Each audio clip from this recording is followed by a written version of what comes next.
Bonsoir à tous, soyez les bienvenus sur le plateau de Chacun son histoire. Merci d'être à nouveau au rendez-vous pour ce deuxième numéro, un deuxième numéro où l'on s'intéressera à ceux qui ont décidé d'aller au-delà de ce que la nature a fait de leur corps pour le transformer en véritable œuvre d'art. Autrefois marque d'infamie pour les bannis ou les prostituées, ou encore signe de ralliement pour des milieux marginaux, les tatouages et les piercings connaissent aujourd'hui un succès grandissant et sont, pour ainsi dire, entrés dans les mœurs. Mais que dire d'autres pratiques comme le branding, le burning, le cutting ou encore le peeling, des termes que l'on vous expliquera tout à l'heure. Quelle démarche artistique se cache derrière ces marques irréversibles? Peut-on parler ici d'un nouveau tribalisme, d'une façon différente d'érotiser son corps? Est-ce dans certains cas une forme de suicide social conscient ou non, ou une façon de se réapproprier son corps et de le modeler à son image? Autant de questions qui seront posées tout à l'heure lors du débat, un débat où l'on recevra invités et spécialistes. Mais dans l'immédiat, ce que je vous propose, c'est de commencer ce sujet par une histoire. C'est le principe de cette émission. Et l'histoire ce soir, c'est celle de Didier Plateau, une histoire qu'il vous raconte, qu'il nous raconte et qu'il raconte surtout ce soir à Elvis Pompilio. On les accueille. Didier Plateau a 49 ans, il est artiste décorateur et concepteur de sites internet. Il revendique un physique marginal et unique depuis qu'il a 13 ans. Elvis Pompilio est modiste, ses célèbres chapeaux l'ont conduit à Paris. Un livre sur ses plus grands souvenirs sort le 17 octobre prochain. Soyez les bienvenus, merci de nous rejoindre. Bonsoir Didier, bonsoir Elvis. Didier Plateau, Spikes, c'est son surnom. Alors deux artistes, je suis vraiment content de vous recevoir. C'est pas un hasard évidemment que ce soit deux artistes. Tout d'abord Elvis, modiste comme on l'a dit, hein, les chapeaux toujours, hein, avec notamment une de vos créations sur la tête. Oui. Et puis ce bouquin qui sort, on l'a dit dans le commentaire, ça c'est quand même la consécration. Oui, c'est une belle histoire, c'est bien. Qu'est-ce qu'il raconte ce bouquin qui sort dans un petit mois, hein, c'est ça? Oui, c'est ça. En fait, il raconte un peu toute ma carrière, mais enfin vraiment les débuts jusqu'à maintenant. Et une exposition qui va se tenir, oui, à partir du 17 octobre au Palais des Princes-Évêques, qui sera ouverte au public dans les beaux salons du Palais des Princes-Évêques pendant 3 jours. Dans la ville natale, c'est quand même pas mal. C'est très bien, oui, c'est très amusant. Et puis autre artiste, rencontre, je te le disais, Spikes ou Didier Plateau, web designer, artiste événementiel. Oui, un peu de tout, quoi. Un peu de tout. Donc tout ce qui me plaît vraiment, d'essayer d'exprimer un peu ce que j'ai moi comme chose dans la tête, dans le corps, pour essayer d'exprimer quelque chose qui puisse être beau et qui puisse être accepté par mon environnement aussi. Qui s'exprime aussi à travers les piercings qu'on voit, et on va en discuter, on va en parler. Hein. Il y avait une angoisse de rencontrer Elvis Pompilio, un grand enthousiasme? Tout à fait, parce que ça fait des années que pour moi, Elvis Pompilio, c'est quelqu'un qui pour moi est important dans ma vie. C'est-à-dire que chaque artiste se construit autour de certains personnages. Pour moi, c'était Anton Gaudi, c'était un peu Elvis Pompilio aussi là-dedans, c'était Miro, c'est des gens comme ça, quoi. Vous imaginez Elvis? Donc, oui. Le feeling a bien passé, ça je pense que c'est clair. Ça se remarque aussi dans les images du reportage qu'on va voir tout de suite. Reportage d'une rencontre, c'était il y a quelques jours. Nous avons été à Presles, c'est là où vous habitez, dans le Hainaut. Un reportage signé Aurélia Dejon et Jean-François Duizinx. Et puis on se retrouve juste après pour discuter de cette démarche artistique, cette double démarche artistique. Presles, il est 8 heures. Didier et Angélique sont en couple depuis 2 ans, mais vivent séparément. Ils occupent chacun un étage différent dans la même maison, mais ils tiennent à partager le petit déjeuner avec leurs enfants.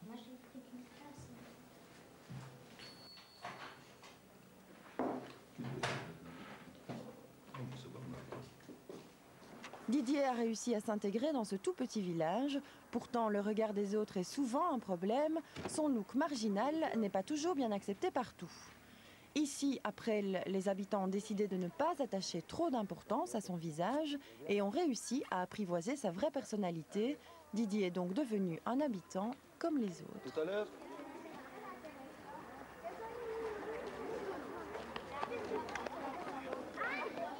L'état d'esprit que j'ai avant de la rencontre d'Elvis Pompilio, c'est un peu une nervosité, parce que c'est quelqu'un que j'admire depuis des années. C'est quand même quelqu'un qui a fait son bout de chemin aussi, qui a un art qui est quand même assez fabuleux. J'aime bien ce qu'il fait. Ça fait des années des années que je l'ai entrecroisé parfois sur certains événements, des défilés, des choses. Et c'est vrai que j'ai vraiment hâte de le connaître.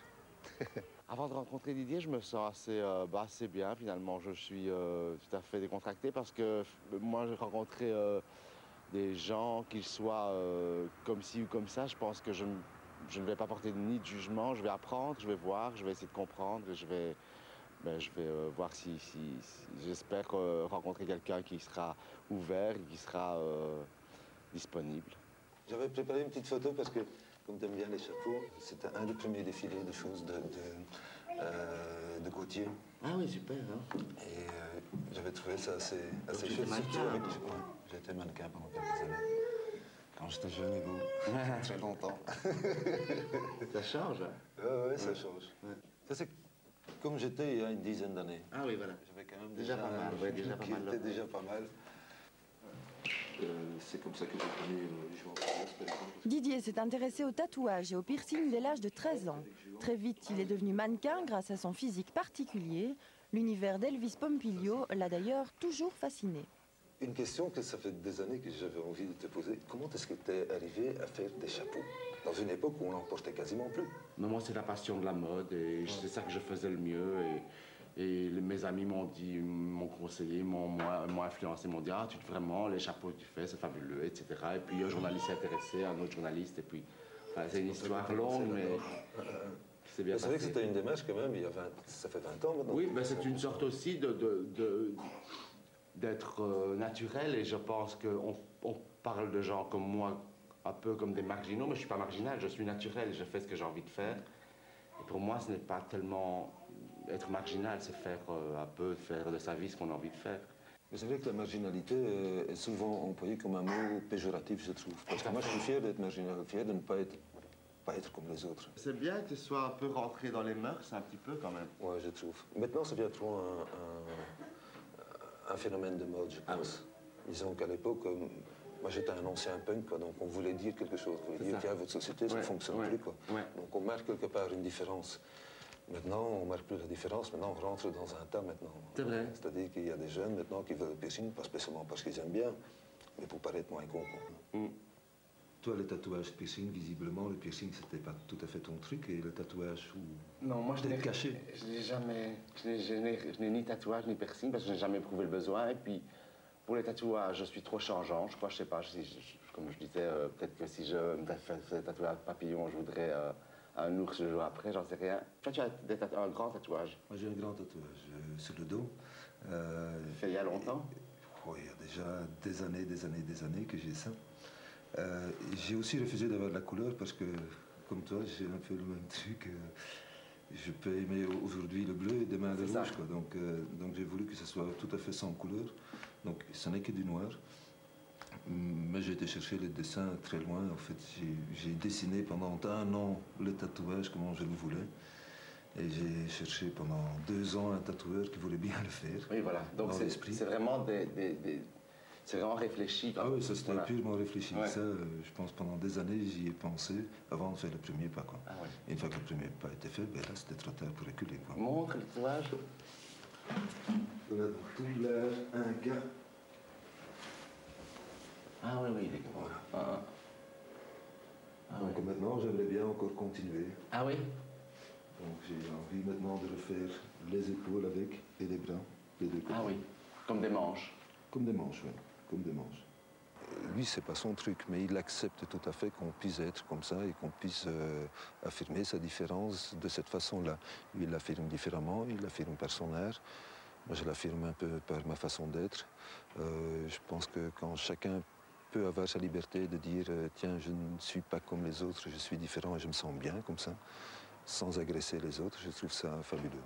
Pour moi, en fait, c'est quelqu'un tout à fait de presque classique. Quand vous l'entendez parler, il a des passions, il a des enfants, il s'occupe bien de ses enfants, il a un métier, il essaye de vivre, je pense, le mieux possible. Et je pense que c'est quelqu'un de fragile à la fois, qui est un peu comme tout le monde, quoi. Didier emmène Elvis Pompilio à la découverte de son atelier. C'est ici qu'il a conçu la décoration de bars et de boîtes de nuit. Didier est un passionné d'esthétisme. Il aime que chaque chose soit insolite et rare. Et voilà, ça c'est une des tablettes, comment on les commence, quoi. Ah oui, Et donc, oui. là, elle a été coulée. Il y a le bois cintré qui est dedans. Ça, c'est des inserts de bois. Tous ces points-là sont des transparences. Ah oui. Donc, au fait, le mur du bar vient ici. Et de l'autre côté, on met au fait de la lumière qui vient dans l'autre sens. C'est ça. Donc, c'est ce genre de tablette en résine de polyester avec du bois cintré. C'est une de mes spécialités.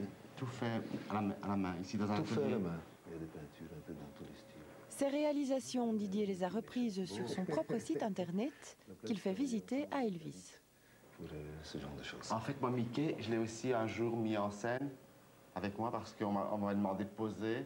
Ils avaient demandé à plusieurs personnalités de poser pour des photos et de mettre en scène leur assassinat. Et moi, j'avais mis... Allez, je m'étais- ouais, Ah, ça c'est pas mal. je m'étais mis dans le lit sur le dos, avec un poignard dans le dos, en fait, l'assassin, c'était Mickey. J'avais mis une poupée de Mickey qui était là. Donc c'était Mickey qui était le méchant aussi. Ah ben voilà. Voilà. Didier emmène Elvis à Nivelles dans un bar qu'il a entièrement redécoré. Pourtant, il se souvient que la première fois qu'il y est venu, le regard des autres était loin d'être tendre. Ce que j'avais fait au début, mais il y a plein de gens au fait qui se sont cognés dessus, c'est les petites lampadaires comme ça. Ah, les appliques. Donc on a fait des appliques qui sont en fait faits avec un moulage de main du mari de Béa. Ah, voilà. Donc on a essayé de trouver quelque chose de chouette. Ici, ce sont les deux seuls endroits où les gens ne se sont pas levés dessus. Parce que souvent, le vendredi soir, c'est assez tumultueux ici. Donc les gens montent même sur les tables et tout pour danser. Voilà. Ah oui, c'est archi plein ici le vendredi. C'est bourré à craquer, quoi. Il y a cette avec ambiance. les gens qui viennent. Je pense que je dois m'entendre avec quasiment tout le monde qui vient Oui. ici. Ouais, quasiment tout le monde.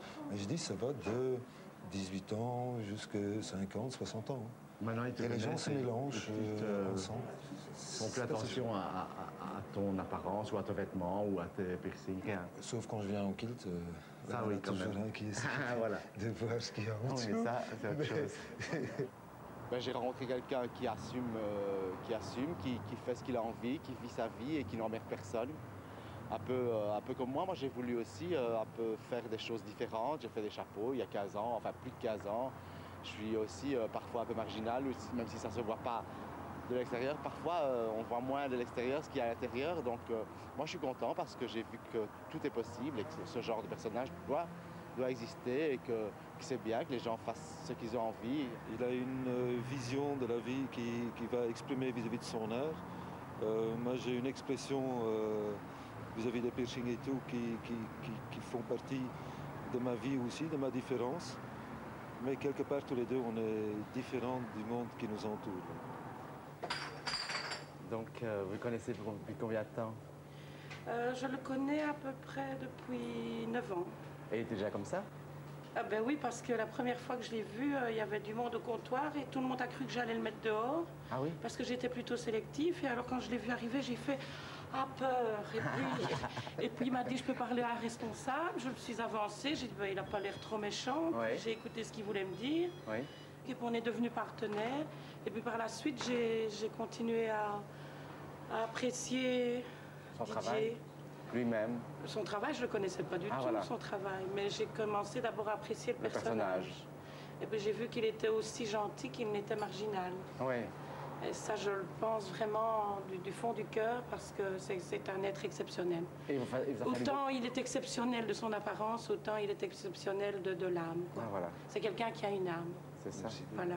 Tu savais pas que je pensais tout ça de toi? Non. T'es un peu étonné? Oui. Oh là là. Ah, ça fait plaisir en tout cas. Ouais, Ça voilà. fait Mais je plaisir, en pense tout du cas. fond du cœur, Didier. C'est chouette. Belle leçon, hein. Il faut aller au-delà de l'apparence, c'est un peu ça. Non, mais c'est gai de pouvoir être accepté dans un endroit qu'on a fait Ouais. il y a 3 ans et de pouvoir avoir cet accueil-là, quoi. Surtout dans un petit village, on imagine Ouais. un personnage comme vous, plus dans un cadre urbain. Mais disons que je pense que les villes, on ne connaît pas son voisin. Dans le village, on peut s'exprimer ouvertement. Les gens prennent le temps aussi de vous connaître. Dans une ville, on vous catalogue directement dans une certaine section de la ville, quoi. Donc vous faites plus vraiment partie de leur vie, quoi. Tout le monde vit dans une sorte de tribu dans les villes, quoi. Tout le monde a son clan d'amis ou d'endroits où tous ceux-là de son clan vont aller aussi, c'est comme des petites tribus qui circulent dans la vie, quoi. Et dans une ville, on le voit tellement, quoi. Tandis que dans un village, c'est tellement petit que les tribus vont se concentrer à deux personnes, donc ça ne sert à rien. Donc ils se mettent avec un village entier contre le village d'à côté, peut-être. D'accord, mais au départ, ça n'a pas dû être évident. Contrairement à ce que beaucoup de gens pensent, ça passe assez bien. Au fait, le premier regard des gens, c'est qu'ils sont très étonnés de me voir comme ça. Mais comme je n'essaye pas non plus de me travestir dans quelqu'un de normal, ça passe très bien parce que quelque part, une honnêteté qui passe aussi. Donc les gens se disent, tiens, il est quand même honnête, il est qui il est vraiment, et je continue à être comme ça aussi. Et petit à petit, il commence à parler avec moi, il voit que je ne suis pas le dernier des cons, je ne suis pas quelqu'un d'agressif, je ne suis pas un délinquant, et que tout ça fonctionne bien quand même. Comme je le disais avant le reportage, et on le comprend bien dans le reportage, il y a beaucoup de choses qui vous rassemblent finalement. À tous les deux, le besoin depuis tout petit d'être différent des autres, Elvis. C'est-à-dire que oui, peut-être qu'on a besoin de renaître quand on crée quelque chose, on a besoin de faire naître tout ce qu'on a envie de sortir, quand on sort, tout ça. Et puis, c'est comme ça qu'on devient quelqu'un de différent, parce qu'on exprime ce qu'on a envie d'exprimer. Et moi, j'ai voulu aussi, dans mon travail, montrer ce que j'aimais. Et j'aime la différence. J'aime bien les gens qui sont en costume-cravate, mais j'aime aussi... j'aime la différence. J'aime bien les gens piercés, les gens tatoués. Pour moi, ce serait vraiment C'est une forme de prolongement du vêtement, le piercing, comme celui de Didier? Mais absolument. C'est un prolongement de la personnalité, en tout cas. C'est ce qui est très important, c'est d'avoir sa personnalité et de pouvoir assumer ça et de pouvoir vivre en paix avec soi-même, même si c'est parfois à cause d'une chose ou d'une autre chose qu'on réagit comme ça, à cause d'une enfance ou j'en sais rien. Alors à cause justement, à cause de quoi? 13 ans punk déjà, là il y avait vraiment une révolte. Mais à cause de quoi? En fait, ça va très loin, quoi. Comme beaucoup de gens qui sont assez extravagants, j'ai commencé en étant quelqu'un de très timide. Ça va souvent de pair. Non, c'est pas étonnant. C'est pas étonnant. En plus de ça, quand j'étais petit, j'avais un handicap qui, moi, me pesait énormément. J'étais bégayeur. Et pendant des années, j'ai traîné ça derrière moi, avec en plus la timidité qui s'est installée de plus en plus profondément, la peur d'affronter les autres, la peur d'être appelé au devant de la classe parce que le prof allait me demander quelque chose, que j'allais mettre une demi-heure pour essayer de dire un mot, et que les restants de la classe allaient se foutre de ma gueule, quoi. Alors certains réagissent... C'est quelque chose qu'on a en soi et qu'on veut, à certains moments de sa vie, on veut s'en sortir de ça. Mais souvent, certains essayent de s'en sortir en essayant de rentrer dans la masse, justement, de ne pas se faire remarquer. Vous, c'est le contraire. Justement, il y a deux solutions. Moi, rentrer dans la masse, c'est d'être comme eux qui se foutaient de ma gueule, quoi. Je ne voulais pas être comme eux. Je voulais être différent d'eux. Et cette notion de différence est d'abord exprimée par le mouvement punk, parce qu'il était justement là, le mouvement punk, et que j'ai trouvé ça génial, parce que les mecs, ils osaient au moins. Se promener dans la rue avec une crête, j'ai trouvé ça génial. C'est dire aux gens, voilà quoi, je suis différent, je suis différent.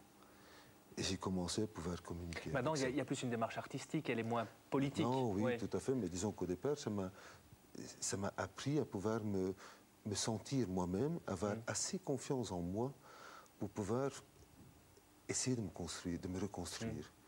J'ai pas une enfance très fabuleuse, quoi. Donc j'ai essayé de me reconstruire. Et aussi avoir cette confiance de pouvoir enfin communiquer avec les autres, pouvoir enfin parler sans bégayer. Et ça, c'est un calme qu'on doit s'instruire soi-même, quoi. C'est un exercice de tous les jours. Même quand je suis trop crevé, par exemple, ça m'arrive encore de bégayer. C'est de plus en plus rare. Mais j'ai appris à avoir confiance en moi. On voit tout le travail, on a vu le dos impressionnant, hein, le dos de Didier, ça a été une longue recherche, un long travail artistique pour créer ça. Ce que vous avez dans l'oreille, là, c'est un stretching, c'est ça? C'est un stretching, oui. Ça doit être douloureux, non? Au départ, oui. Disons que c'est douloureux jusque quand on arrive au diamètre 12. Après, on ne peut pas le faire en stretching, vraiment. Disons que le stretching, au départ, c'est une aiguille conique qu'on vous enfonce et on élargit en force. À partir Excusez-moi, ça me fait frémir. Hein. Moi, quand j'entends ça, je ne sais pas vous, moi, ça fait Elvis peur, non, parce que En fait, j'ai dépassé un peu ce stade-là. Je me suis aussi parfois... Enfin, j'ai encore des trous dans les oreilles. Et finalement, je ne suis pas douillet, donc je pense que ça doit faire un peu mal, mais comme se couper le doigt ou j'en sais rien, moi, peut-être. Enfin, ça ne me fait pas peur et ça ne m'effraie pas. Et c'est ça qui c'est rassurant parce que je me dis ça doit faire un peu mal, mais si on le veut vraiment, ben, c'est bien de le faire. Si on a vraiment envie d'avoir ça, c'est bien de souffrir un peu parce que on souffre en faisant de la gym. Moi, j'ai un coach qui me Oui, parce que vous prend la aussi, tête.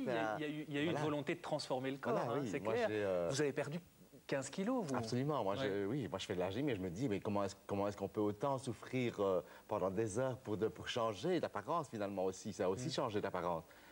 Et puis que le coach est là à dire non, tu dois continuer, tu dois faire encore ci, encore ça, encore ça. Mais finalement, c'est de la souffrance aussi. Et donc, c'est une autre souffrance qui, si on a envie d'avoir ça, je pense que c'est bien de le faire. On parlait du regard d'autrui, on a vu les enfants. Alors c'est très étonnant, moi je trouve c'est le contraste, et vous le soulignez dans le reportage, le contraste entre ce côté, ce look, on ne peut pas s'empêcher de s'étonner, et puis cette vie de famille, bien rangée, les enfants qu'on amène à l'école. Vous avez quel âge d'ailleurs? Je vais avoir 50 ans bientôt. En plus, on a l'impression qu'à cet âge-là, on a tendance à s'assagir, justement, que c'est plutôt quelque chose de... J'ai dû avoir des mauvais gènes, moi je ne m'assagis pas du tout avec l'âge. Comment les petits réagissent, les enfants? Pour eux, c'est chouette, parce que c'est vrai que... Là, on vient de partir en vacances, par exemple, on vient de revenir de Djerba. Ma demi-fille, donc ma fille adoptive, elle est très timide, au fait. Elle a du mal à se faire des contacts, Mais comme elle a dit à tout le monde que j'étais son beau-père, dans l'hôtel, elle a eu des contacts avec tous les gosses du coin. Parce qu'ils voulaient toujours lui poser une question, des choses comme ça. Donc, quelque part, elle part à côté d'un profit, quelque part. Elle se dit, pourquoi pas? Il est comme ça, il est gentil, et en plus de ça, il m'amène plein de contacts. Mais les autres gosses, ils me voient... J'ai un peu l'impression qu'ils me voient comme un personnage de manga. Donc pas vraiment très méchant, J'ai juste une angoisse, c'est quand vous embrassez vos enfants. Ah ben ça va, j'ai pris tellement l'habitude de dormir avec ça aussi, que c'est une façon de bouger. Et je pense pas que j'ai jamais piqué quelqu'un en l'embrassant, Non. Alors évidemment, on se pose beaucoup de questions autour de la démarche artistique. Qu'est-ce qu'il y a là derrière? Une sorte de réappropriation du corps. C'est peut-être l'occasion justement d'en parler lors d'un débat. Dans un instant, on va essayer de le savoir avec nos invités qui vont venir nous rejoindre, témoins spécialistes. On retrouvera notamment Guy Lemaire, mais petit détail justement de ceux que nous allons retrouver dans un instant pour le débat avec Aurélia. Regardez. Guy Lemaire a fait de son tatouage facial un véritable tatouage initiatique, symbole d'une renaissance à une autre vie. Jérôme Pierrat est rédacteur en chef de Tatouage Magazine. Tatoué lui-même, il est l'un des auteurs d'une bible sur le sujet, Les Hommes illustrés. Patrick Baudry est anthropologue. Pour lui, cette démarche artistique permet de révéler une partie inconnue de soi, un autre jeu. Jack Tattoo est un tatoueur très connu en Belgique. Il voit défiler pas mal de candidats au tatouage et nous parlera des limites à se fixer en tant que tatoueur. Le débat, c'est dans un instant, dans Chacun son histoire. Restez avec nous, on revient tout de suite.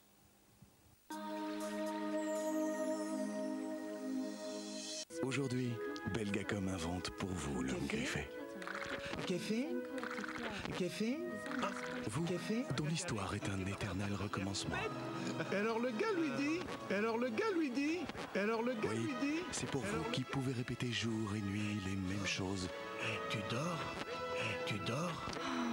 Que nous lançons les appels illimités les soirs et week-ends pour 40 cents par jour. Alors je voudrais une pizza Hawaï, Pour profiter des appels illimités jusqu'au 30 novembre, appelez maintenant le 0800 98 500. Belgacom, surprenez-vous. Retrouvez le plaisir d'écrire avec stylo à plume de collection. Des modèles d'exception reflets d'un siècle de luxe et de raffinement. Votre deuxième stylo, le Nil Noir, chez votre marchand de journaux. Hachette Collection.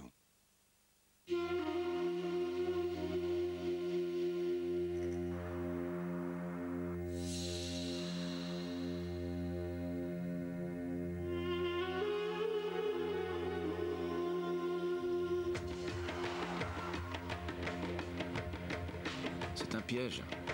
Une Corolla en panne, c'est pas possible.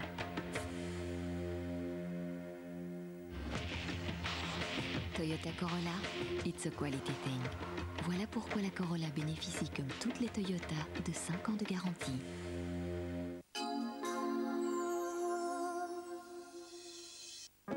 Nous recherchons différents témoignages pour nos prochaines émissions. Peut-être avez-vous envie de réagir à l'un de ces sujets. Vous avez été victime d'une rumeur qui vous a empoisonné la vie.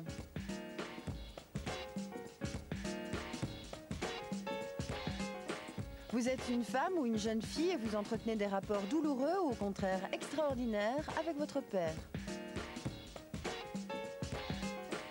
Vous aimez un détenu que vous avez connu avant ou pendant son emprisonnement et vous avez une réflexion sur cette relation différente.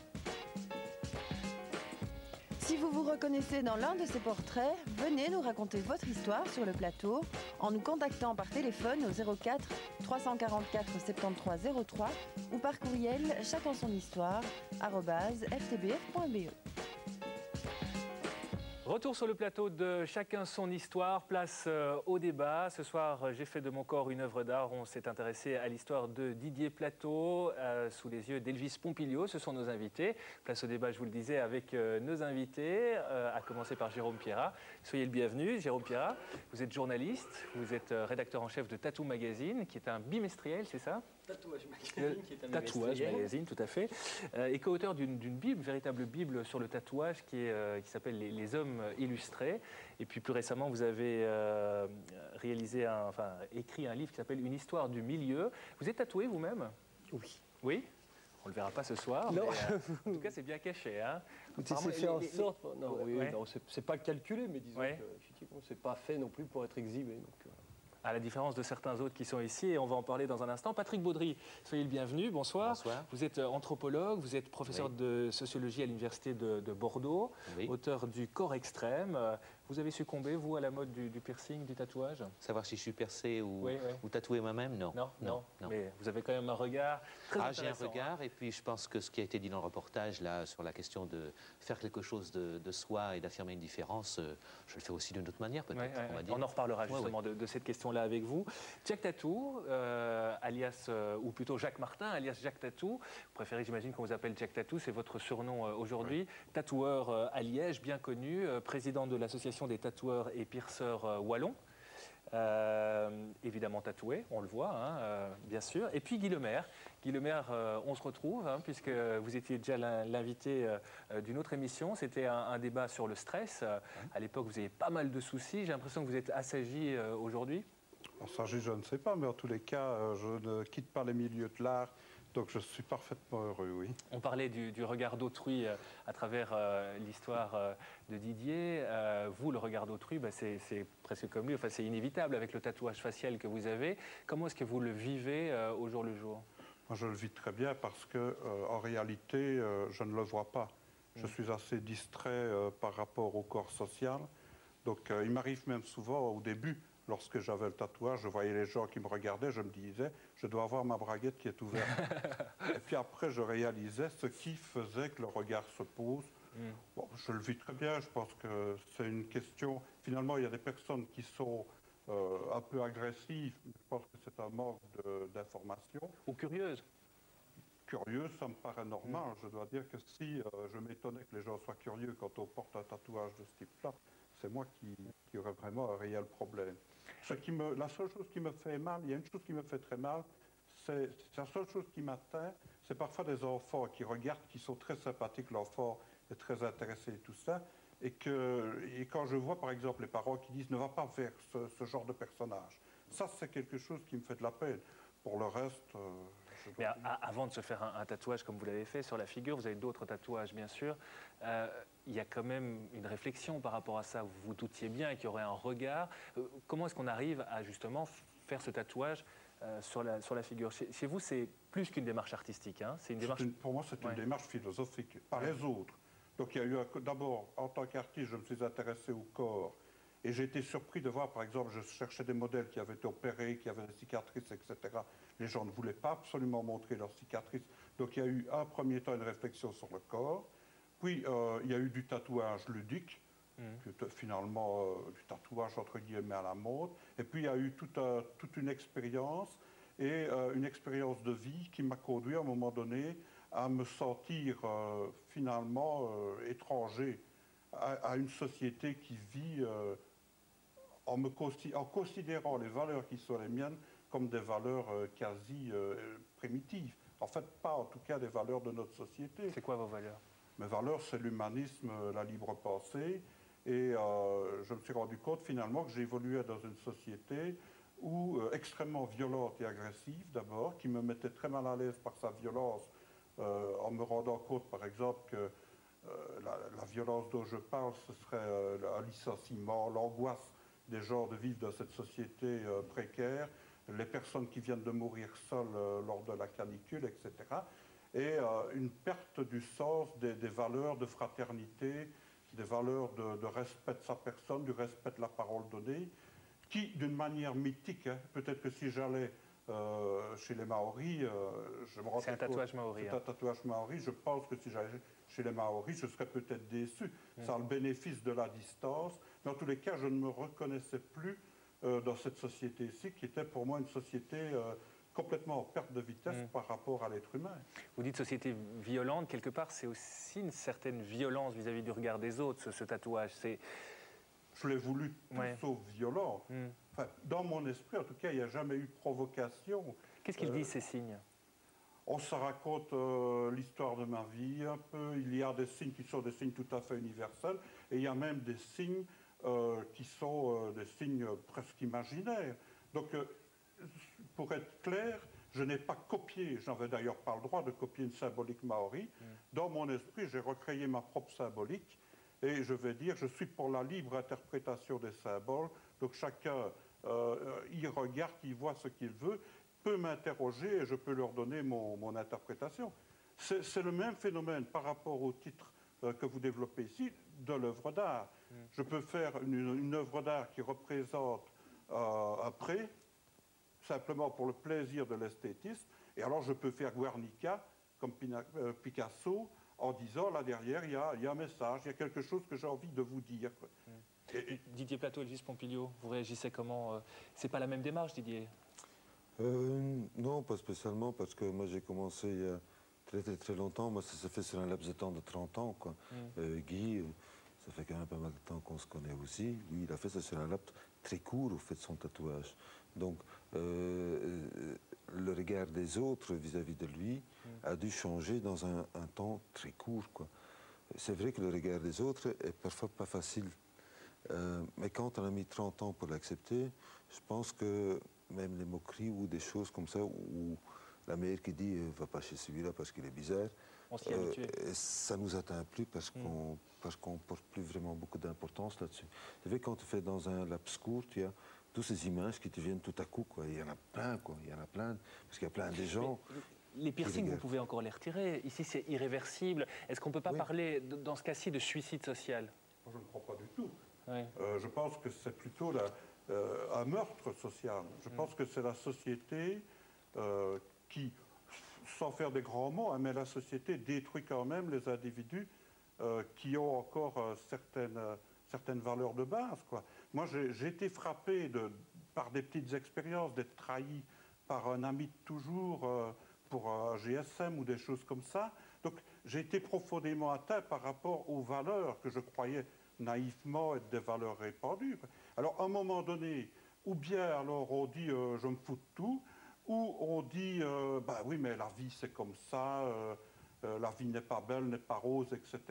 Ou à un moment donné, on dit non, je ne suis pas d'accord, je continue à me battre pour mes valeurs, et en tous les cas, je refuse de subir. C'est pas faire subir, c'est de subir les choses que l'on subit. Et finalement, là, c'est proche des cultures primitives, comme par exemple les Maoris qui ont été colonisés, qui ont perdu leurs valeurs, dont les valeurs ont été confisquées. Ne prenez que cette société, je sais, on n'a pas accès à des choses de base, la santé, la justice, tout ça, il y a des grands discours, mais dans la réalité des faits, on sait que ça n'existe pas. Et ce qui est extraordinaire, c'est que des tas de gens qui ne portent pas mon tatouage vivent la même chose, pensent la même chose que moi, mais je crois n'arrivent pas à le dire. Alors par rapport à ce que disait Spike, j'ai quand même une toute petite remarque que je crois importante. Ce que je veux lui dire, je me fous absolument des remarques, des regards, etc. sauf vraiment pour le phénomène de l'enfance, parce que je pense que l'enfant est beau, c'est la richesse, c'est l'ouverture, c'est quelqu'un qui justement peut modifier cette société, alors qu'on lui inculque des préjugés d'une manière aussi violente, alors que j'ai connu, et je pèse mes mots, des vrais crapules qui étaient en col-cravate, qui disaient bonjour madame, bonjour monsieur, et qui étaient le gendre idéal, je regrette. Là, je suis choqué. Et je pense que nous n'avons pas fait un très très grand parcours dans l'admission de la différence de l'autre. Elvis. Moi, je trouve ça admirable. J'admire ce genre de personnes parce que c'est vrai que ce sont des gens qui vont plus loin, qui réfléchissent, qui ont un idéal, qui pensent. Ce n'est pas gratuit, c'est pas juste pour être rigolo ou pour choquer. C'est pas tout ça. Ça veut dire c'est beaucoup plus important. Et comme monsieur dit, c'est que c'est vrai, des fois, moi j'ai eu de l'expérience, j'ai travaillé avec plein de gens, j'ai eu des gens très très bien qui venir à la boutique en costume cravate et puis ils vous traitent comme rien. Et à l'inverse des choses, vous voyez quelqu'un tout à fait plus cool ou plus percé ou tatoué, etc., qui est tout à fait poli, correct. Et donc, je trouve que juger... C'est quand même pas rien, c'est quand même pas rien de se tatouer le visage. Je veux dire, c'est quand même... Mais quelle importance. Je veux dire que si c'est une démarche et qu'on a besoin de faire ça pour exprimer ce qu'on doit exprimer, que si on arrive à éclaircir un peu et à communiquer tout ça grâce à ça, c'est merveilleux de pouvoir alors communiquer des choses et de essayer de faire comprendre aux gens. Comme monsieur dit, ce qui est terrible, c'est que les gens influencent leurs enfants pour dire non, tu ne peux surtout pas aller là, ne touche pas ça ou ne va pas là. Ça, c'est terrible, c'est affligeant. Jérôme Pierrat, vous envoyez souvent vous qui êtes un grand spécialiste avec Tatouage Magazine, vous envoyez souvent des tatouages faciaux comme ça? Non, c'est pas très très répandu. Il y a quelques personnages comme Guy qui en arbore, mais effectivement c'est quand même très difficile à porter. Vous avez vous avez utilisé le terme de suicide social. Effectivement, c'est on peut le faire effectivement, mais il faut bien mesurer l'implication que ça comporte. C'est-à-dire que si c'est pas assumé comme ça a l'air d'être le cas de Guy aujourd'hui, vous pouvez facilement devenir névrosé ou psychotique assez rapidement, parce que la pression sociale est quand même assez importante à subir. Guy parle de nouvelle vie, c'est un peu dans la tradition des sociétés traditionnelles, c'est un passage finalement le tatouage. Oui, longtemps le tatouage dans les sociétés dites primitives a été un rite d'initiation, passage de la puberté à l'âge adulte, etc. Avec de moult variantes, mais effectivement, donc là en l'occurrence, c'est une renaissance au sein d'une même société, la même personnage, une renaissance un peu tardive, puisque ça a visiblement été fait à un âge un peu plus avancé. Sens qui n'existe pas chez nous. Oui, alors là, c'est complètement déconnecté de toute relation sociale. On n'exprime rien de connu, donc... c'est peut-être en ça que c'est difficile à déchiffrer pour nos sociétés, c'est qu'il n'y a aucune clé pour comprendre ça. Si Guy n'explique pas sa démarche, vous, kidam lambda dans la rue, vous pouvez que frapper ou étonner ou stupéfier, mais en aucun cas vous comprendrez peut-être au premier abord. Mais chez les Maoris, par exemple, qu'est-ce que ça signifiait? Ils se tatouaient la tête? Oui, il y avait... C'est en Nouvelle-Zélande, donc? Oui, c'est en Nouvelle-Zélande. Il y avait beaucoup de significations qu'on retrouvait là-dessus. Il y avait une carte d'identité, il y avait une affirmation sociale, il y avait un statut social, il y avait... C'est-à-dire un tel, il est noble, par exemple, parce qu'il porte... parce qu'il arbore tel signe, etc. Ou il est de telle famille, il est de tel clan, il est de telle tribu, il a telle fonction dans la tribu, etc. Donc on pouvait trouver comme ça une onomastique, une grille qui permettait de décrypter la condition sociale de chacun. Aujourd'hui, c'est un peu, ça a disparu et ça renaît comme dans beaucoup d'ailleurs de sociétés primitives, notamment dans le Pacifique. On en voit beaucoup en Polynésie, etc., notamment en Polynésie, en Nouvelle-Zélande, etc. Ça renaît aujourd'hui, il y a une espèce de crise identitaire depuis une vingtaine d'années. Ça ressort malheureusement en ayant perdu beaucoup, pas de son âme, parce que ça reste quelque chose de profondément ancré chez ces gens-là, mais ça perd en signification très terre-à-terre. C'est-à-dire qu'on a perdu bien souvent la symbolique, l'explication, le pourquoi, du comment, et on est juste attiré par une reconnaissance identitaire, sociale, une envie de renaissance culturelle, finalement, qui n'a plus tellement de fondement social, même chez eux. Mais, Patrick Baudry, nouveau moi, nouveau jeu, renaissance. Oui. Moi, je crois que quelque chose a été dit là qui est tout à fait important. C'est que, à l'inverse de ce qui se raconte, nous serions une société qui promeut l'individu.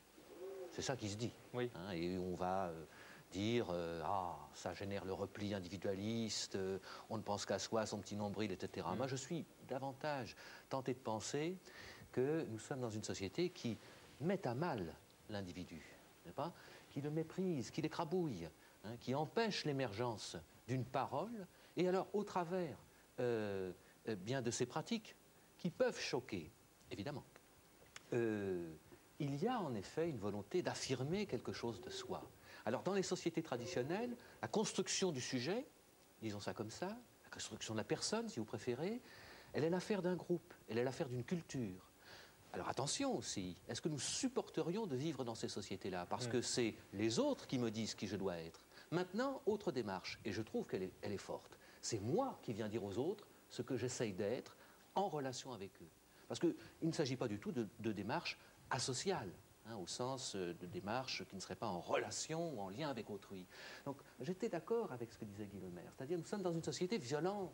Hein, et qui violente quoi? Qui violente l'individu. Lui, est-il violent par cette démonstration faciale, spectaculaire? Certainement pas. Hein. Provocateur peut-être, mais je ne crois pas que ce soit l'intention de la provocation.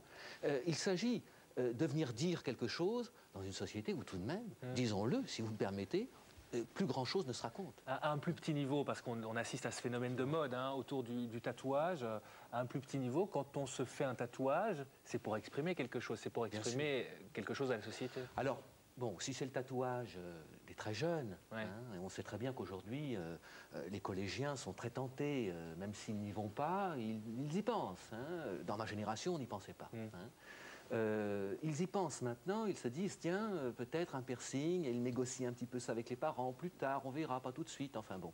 Et puis le tatouage aussi. Alors je crois qu'il y a deux choses, il y a chez les collégiens, hein, je prends cette tranche d'âge-là, hein, les 11-15 ans on va dire, chez les collégiens il y a deux choses, il y a à la fois en effet une volonté d'appartenance groupale à, disons, quelque chose de l'ordre de la planète ado, qui est une forme de repérage pour eux dans une société où, contrairement encore une fois à ce que l'on dit, la place qui est faite à l'adolescence n'est pas une bonne place, donc il faut qu'ils la travaillent et qu'ils la fassent. Et donc, notamment, c'est au travers de ces pratiques, au travers desquelles ils essayent de se différencier d'une société adulte qui vient toujours, ça c'est le jeunisme, venir leur dire on le fait déjà, on l'a déjà fait, etc. Vous voyez ce que je veux dire?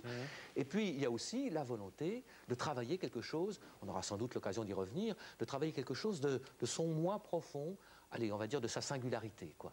Jérôme Pirrat, c'est récent ce phénomène de mode. Avant, c'était vraiment quelque chose de très marginal, le tatouage. Oui. On parlait des bannis, on parlait des... Oui, bah, pendant très longtemps, dans les sociétés occidentales en tout cas, ça a été évidemment l'antithèse de ce qu'on trouvait dans les sociétés primitives. Autant on était accepté par le groupe si on était tatoué, si on portait ces marques, autant dans les sociétés occidentales, on était repoussé, rejeté aux confins de la marginalité. C'était les esclaves, c'était les bagnards. C'était la marque de... Ouais.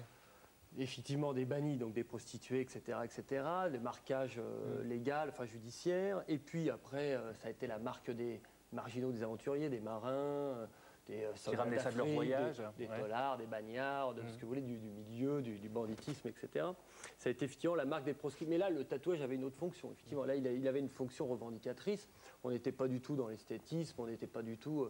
Il y a les camps de concentration aussi, ça c'est terrible. Oui, alors là, on était dans un tatouage pratique, on va dire, hein, entre guillemets. C'est-à-dire que ça servait, ça avait une fonction, là, au-delà là, ça avait une pure fonction identitaire. Donc, c'est encore autre chose. C'est effectivement une marque de flétrissure sans l'être volontairement à l'origine. Ça a évolué récemment, ça a évolué depuis à peu près 25 ans. Aux États-Unis, il y a des gens qui sont intéressés au tatouage, des professeurs, des gens qui venaient du graphisme, des beaux-arts, notamment sur la côte ouest dans les années 70, qui ont commencé à avoir une réflexion culturelle sur le tatouage. C'est-à-dire qu'ils sont intéressés à ce qui se faisait ailleurs, les origines, la culture, l'ethnologie qui tournait autour de ça, etc. Et qu'on commençait à intégrer du tatouage plus tribal, plus à ce qui se faisait traditionnellement chez les marins, les pin-up, les ancres, les têtes de mort, enfin tout ce qu'on connaissait, ce qui est assez classique. Et de là, ça a commencé à s'enrichir, à devenir en plus aidé par une grosse partie technique, en fait, à la fin des années 70, les encres ont fait un bond, les machines ont fait un bond, ce qui a permis d'avoir une meilleure quand même, qualité, un meilleur rendu. Et c'est quoi, il y a 10-15 ans que ça a vraiment explosé, non, les années 90? Ça a 20-25 ans, mais le temps que le processus intègre la société, vraiment s'ancre, c'est le cas de le dire, il a fallu un peu de temps. Donc c'est venu comme ça, c'est passé par le biais des tribus urbaines, ce qu'on appelait les tribus urbaines dans les 70-80, ça allait du biker au punk, au skin, etc., au new wave, enfin toutes ces tribus qui jouaient beaucoup sur le look et l'apparence, ça a été repris par la mode à la fin des années 80, les Gaultier, les Vivienne Westwood, etc., ont beaucoup récupéré, intégré. Ça vous agace ce phénomène de mode? Moi, non, c'est pas la récupération par la mode qui m'agace pas du tout, parce que ça, c'est un paramètre esthétique, tatouage. Non, mais le côté d'aujourd'hui.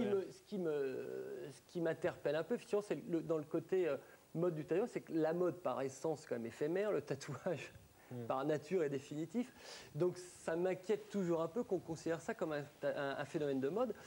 Pas tellement de la part des observateurs, puisque c'est le cas, plutôt de la part des tatoués, de la grosse majorité des gens qui fréquentent aujourd'hui les studios. C'est quand même des gens qui viennent par esprit de, je pense, de mimétisme et d'imitation. Il y a des chanteurs, il y a le showbiz, il y a, bon, je sais pas, on va prendre la chanteuse Zazie, le jour où elle a arboré un petit tatouage tribal, ça a été la déferlante dans les studios. Il y a Guy Lemaire, demain, ce sera la déferlante dans les studios. Alors là, c'est un peu plus extrême, donc je ne suis pas sûr que ça prenne autant, mais donc voilà, alors dans cette démarche-là, effectivement, dans le cas des adolescents, on retrouve sans doute une identification au groupe, etc.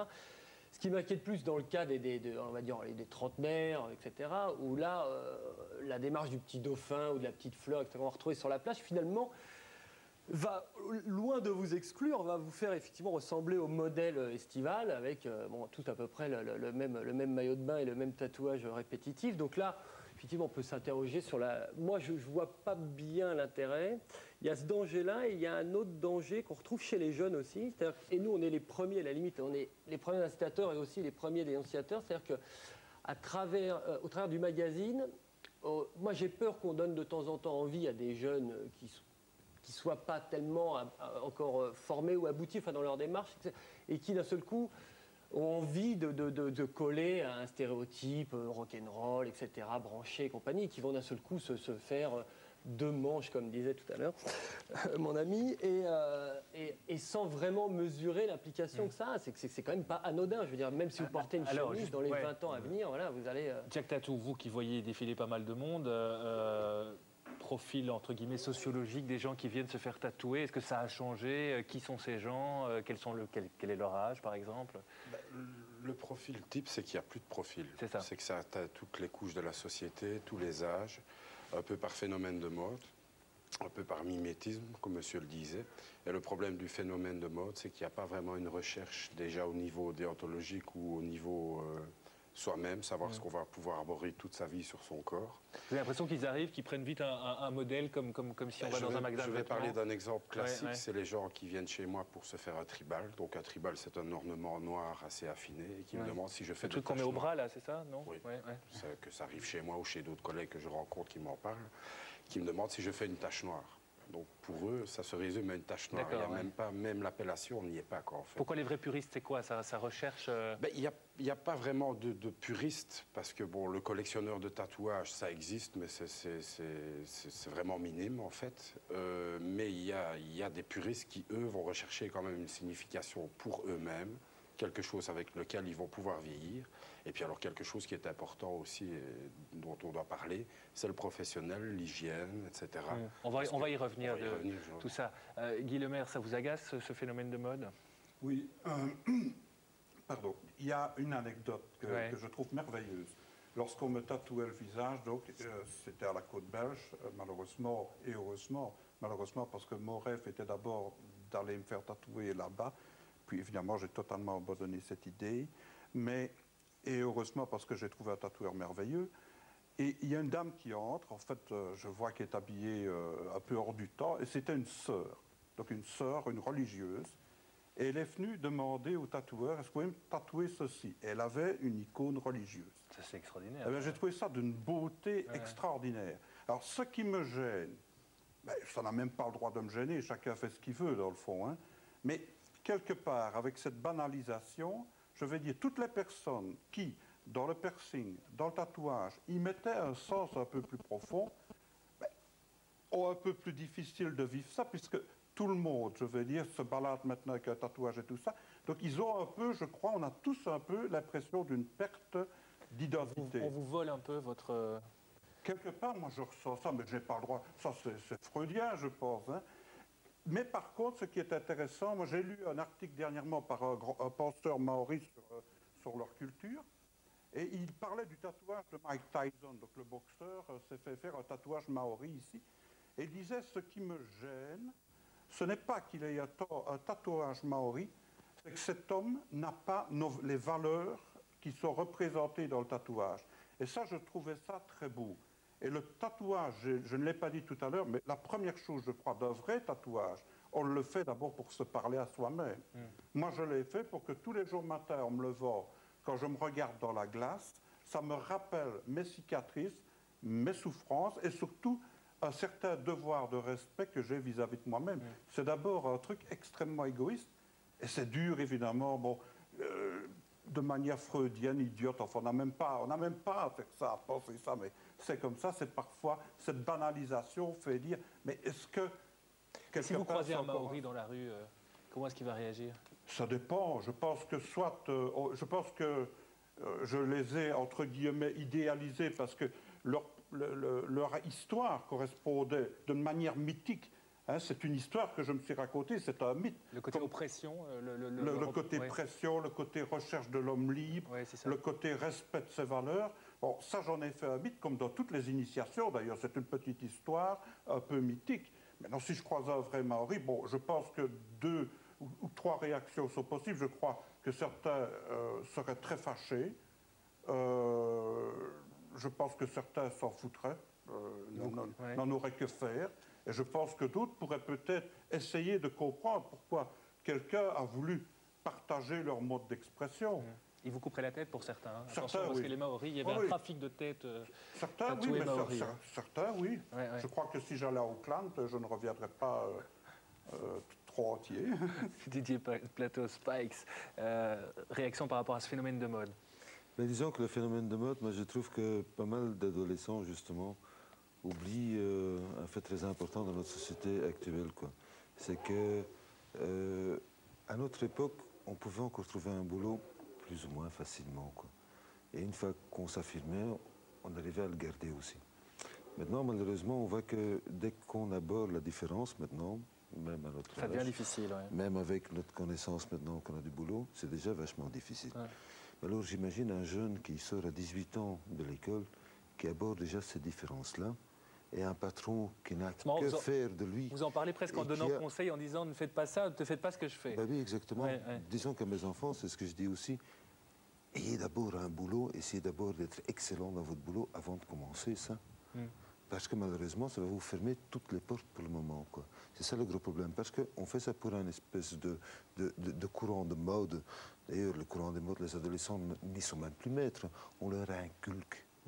On leur inculque des cartables d'une telle marque, des vêtements d'une autre marque, le piercing. Ils rentrent dans un prototype qu'on va bien gérer plus tard, quoi. Elvis Pompilio. Moi, je trouve que la pression, elle est là pour tout le monde, de toute façon. Qu'on soit tatoué, piercé ou quoi que ce soit, les gens ne sont jamais contents, de toute manière. Donc, je pense qu'il vaut mieux, en fait, quand même faire plus ou moins ce qu'on a envie de faire assumer. Et puis après, tant pis, voir et se gérer, et gérer les autres. Parce que je trouve c'est difficile, même moi, je n'ai rien. Je suis juste un peu original, juste parfois juste un chapeau. Et parfois, je me fais insulter la rue parce que j'ai juste un chapeau. Donc imaginez comme ça doit être insupportable, alors que j'ai quand même un certain... Enfin, j'ai un art de vivre, j'ai des valeurs, je ne suis pas agressif. Juste un chapeau, ça les dérange déjà. Donc imaginez déjà tout ça. C'est vrai qu'il faut assumer, mais je pense que... Et puis la mode, ça, c'est une évolution normale, je pense que c'est avec le temps, ben, ça va passer aussi peut-être, que cette mode va passer. Oui, mais les tatouages vont pas passer. Non, mais peut-être que les jeunes ne feront plus ce genre de tatouage parce que ça va passer de mode et donc l'authenticité va... Il y aura une génération perdue. Oui, c'est ça, oui.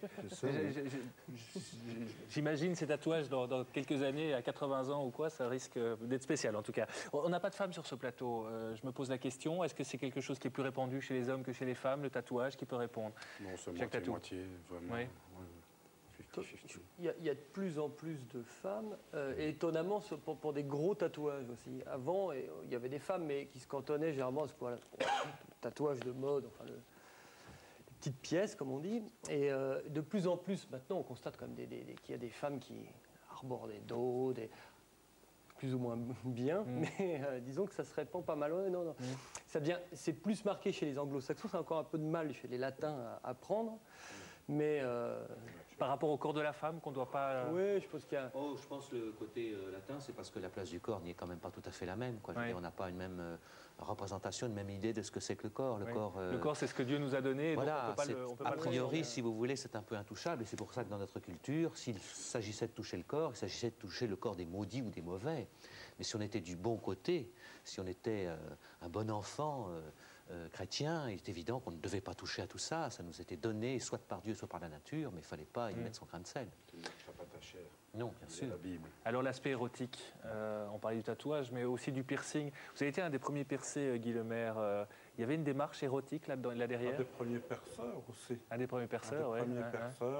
Dans tout ce monde-là, il y avait aussi des gens qui avaient assimilé piercing et érotisme. Assez bien dans le milieu gay avec des images qui nous venaient des États-Unis et dans le milieu hétérosexuel avec Histoire d'eau, qui est quand même un monument de la littérature érotique. Il y a du piercing dans Histoire d'eau? Oui, il y a du piercing. Et, je ne connais pas mes classiques. Piercing intime. Piercing intime, c'est ça. Oui. Et j'ai connu alors à cette époque des couples pour qui le piercing intime était vraiment ce que l'alliance est peut-être pour quelqu'un qui vénère le mariage, etc. Donc c'était des gens qui mettaient une grande signification. Et quand je revois ces gens aujourd'hui, beaucoup me disent « Oh, tout le monde en a ». Comme si leur geste qui avait vraiment un côté sacré. Moi, j'ai des gens qui sont venus de Paris pour se faire percer. Vous aviez comme Spikes, vous avez un stretching, hein, cet étirement de la peau sur l'oreille. Ça s'infecte, vous ne l'avez pas là ce soir? Oui, celui-là, mais en fait, pour le moment, je suis en train d'aménager mes meubles, donc ce sont des meubles en acier, et c'est un accident de piercing, voilà. Oui, un accident de piercing. Un accident de piercing. Mais ça, il faut le dire, parce que ce qui me fait peur, mais vraiment, et je ne suis pas un moraliste, hein, mais ce qui me fait peur, c'est de voir des gosses maintenant qui vont se faire percer. Par exemple, le piercing du nombril, ça, le spécialiste nous dira, pour moi, c'est un de ceux qui s'infectent le plus, qui est le plus difficile à guérir. Et vous voyez des gosses, enfin, qui ont... Jacques Tatou, vous faites aussi du piercing? Je fais du piercing, mais à partir de 18 ans.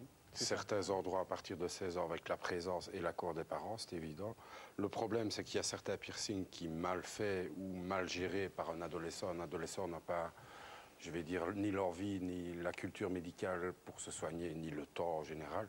Et ça peut vraiment dégénérer en des cicatrices qui, avec l'âge, vont prendre vraiment des apparences horribles, quoi, en fait. Le tatouage, il y a aussi il y a des demandes spéciales, érotiques, je dirais? Il y a des demandes érotiques, ça c'est évident. Oui. Ben, bon, pour certaines personnes, un tatouage sur la cheville est un tatouage érotique. Bon, tout dépend un peu de la vision de la personne, quoi, en fait. Comme un piercing du nez peut être aussi érotique pour une personne qu'un piercing de la verge. La douleur, ça fait partie aussi de ce travail sur soi. Est-ce que c'est le passage obligé quand on dit renaissance à un nouveau moi à travers le tatouage ou le piercing? La douleur, c'est un passage obligé?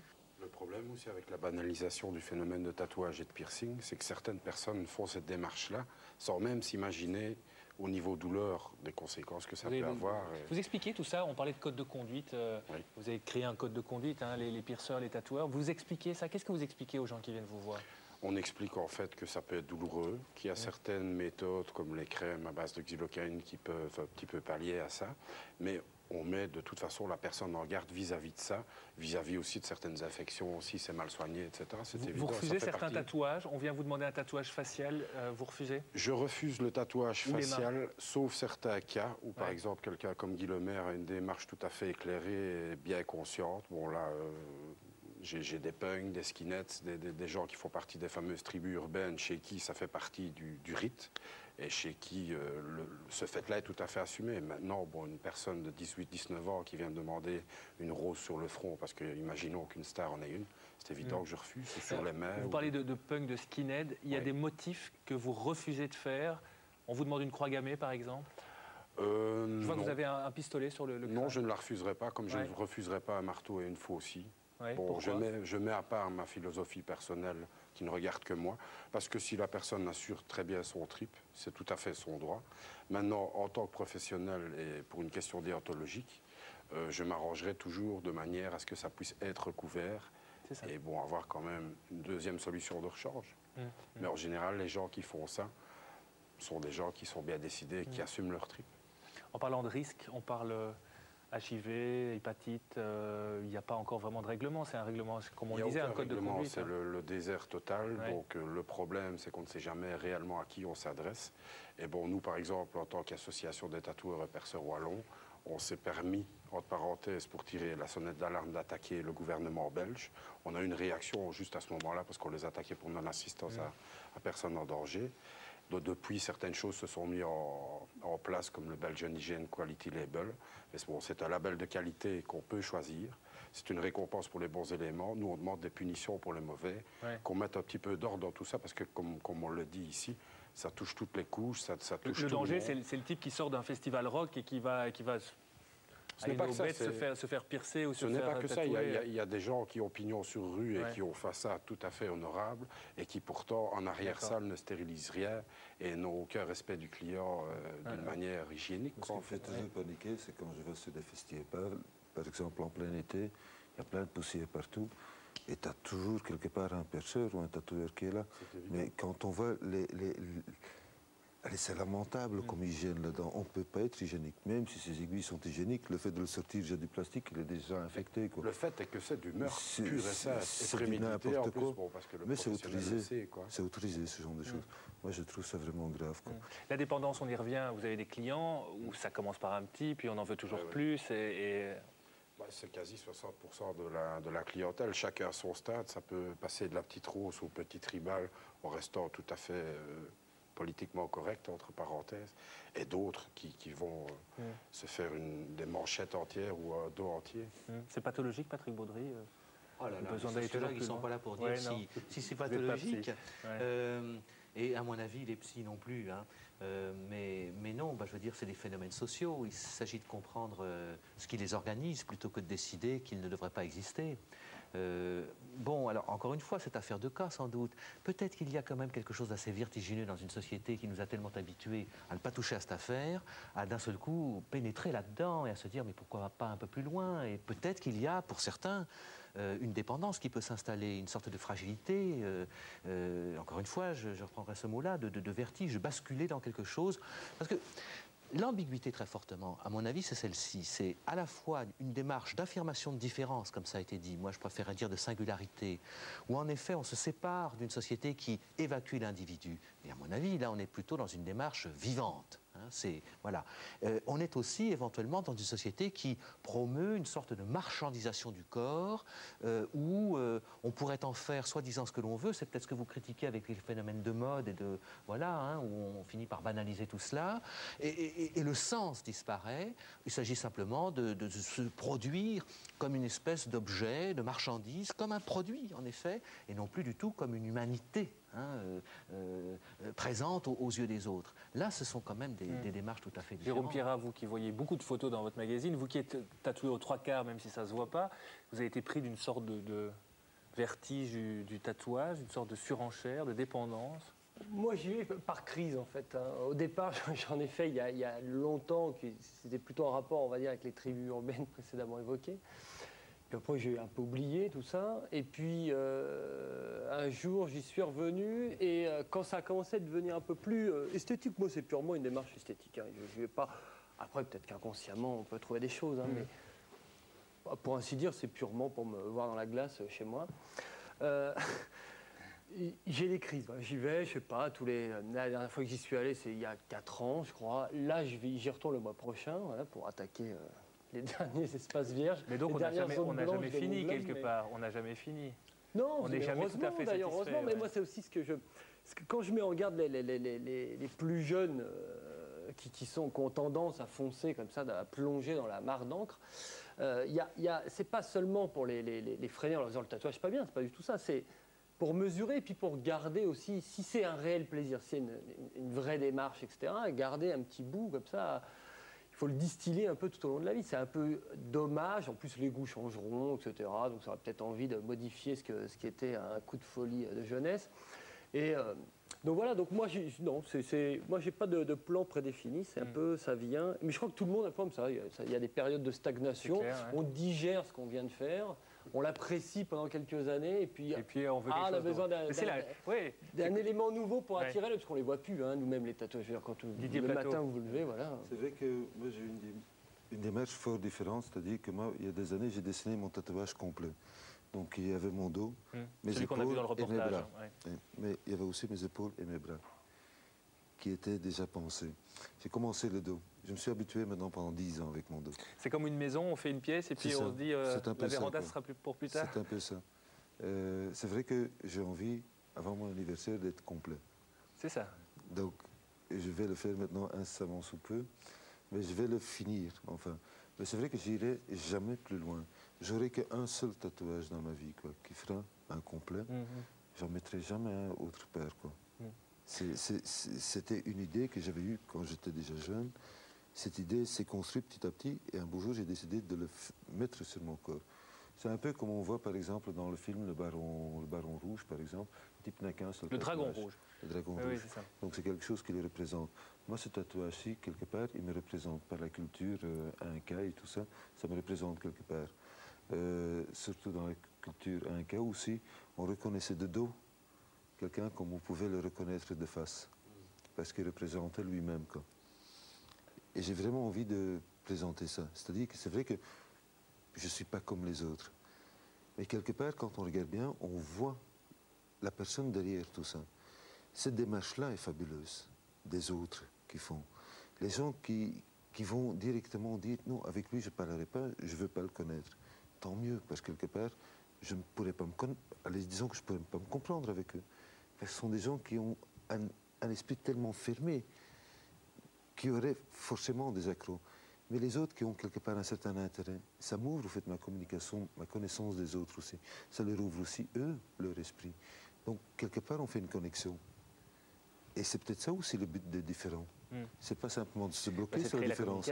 C'est de créer une communication, de dire comme vous le disiez, on peut faire différemment. C'est une façon d'aller au-delà de sa timidité. Oui, je pense, tout simplement. Je pense, oui. D'autres mots que j'ai cités dans l'introduction qui font parfois frémir, cutting, branding, qu'est-ce qu'il y a d'autre? Burning, stretching, ça on l'a vu, peeling, implant. Vous, Jérôme Pirard? Moi, je dirais que là, on est plus dans l'anecdotique. Explication, cutting, c'est quoi? Alors, moi, je ne suis pas un grand spécialiste des modifications. C'est de se couper, tout simplement. C'est se couper, oui. Branding, c'est la marque au fer rouge.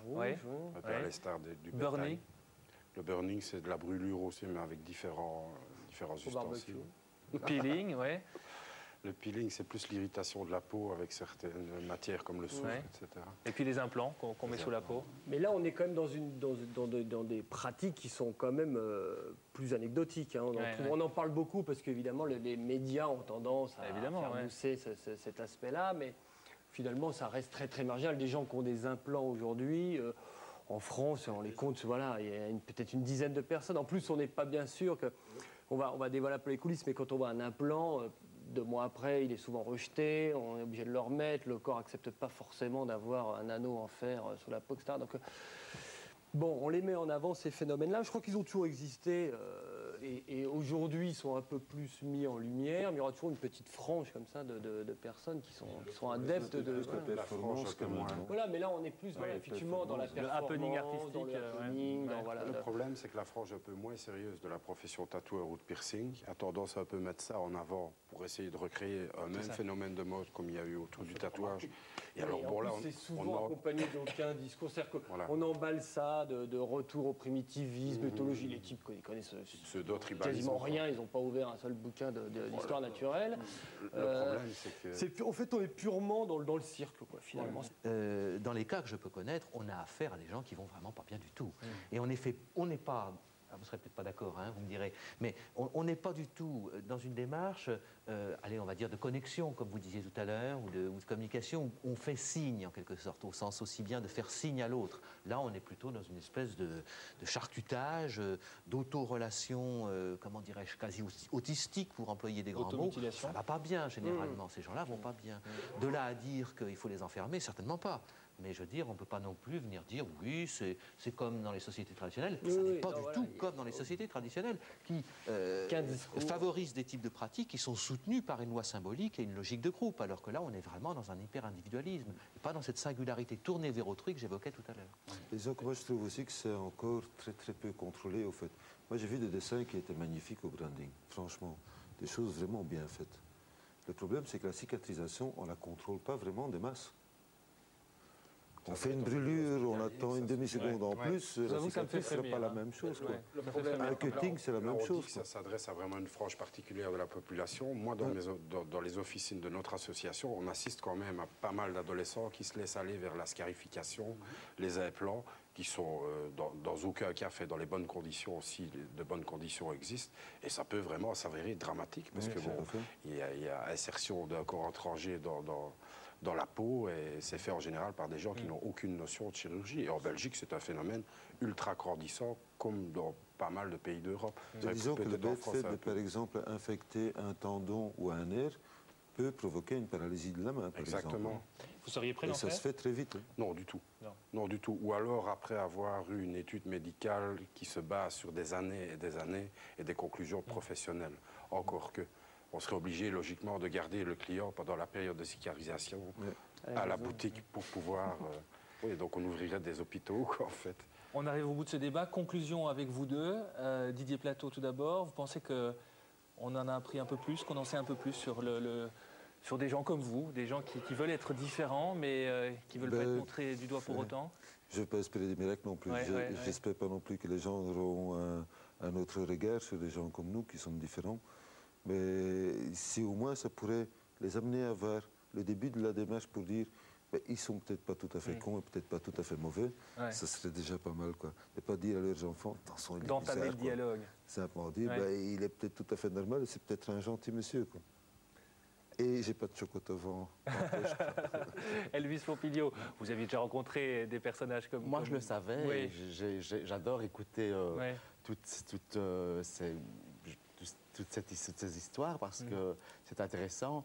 Mais je suis très content d'être là et je pense que ça ouvre un peu, je pense que ça apprend quand même à je pense que ça sert à quelque chose de parler et d'essayer de comprendre et d'essayer de faire comprendre. Je pense que ça sert beaucoup et des émissions comme ça. Je trouve qu'il vous en faudrait sur plein de thèmes différents et il faut continuer. C'est chaque lundi, c'est chaque lundi. Merci à tous en tout cas d'avoir été là. Merci à Colette Louis qui a très bien préparé ce dossier. Vos réactions par rapport au thème, par rapport toujours à l'émission, vous n'hésitez pas par téléphone au 04 344 73 03. Vous pouvez également nous envoyer un courriel, chacun son histoire en un mot @rtbf.be. Vous voyez également s'afficher le site de la Une. Alors la semaine prochaine, on le disait, on est là chaque lundi, autre thème tout à fait différent, puisque nous parlerons des anges gardiens. Il y a beaucoup de gens qui pensent qu'ils ont un ange gardien, qui les surveille, qui les protège. Alors faut-il y croire, ne faut-il pas y croire? Eh bien, rencontre étonnante entre d'un côté une angiologue qui a fait cette rencontre avec son ange, et puis Paul Damblon, le scientifique que vous connaissez, qui, à mon avis, la rencontre va être intéressante et la confrontation intéressante. Tout cela, c'est pour lundi prochain. Tout de suite, JT Soir. Bonne nuit à tous. À lundi. Au revoir.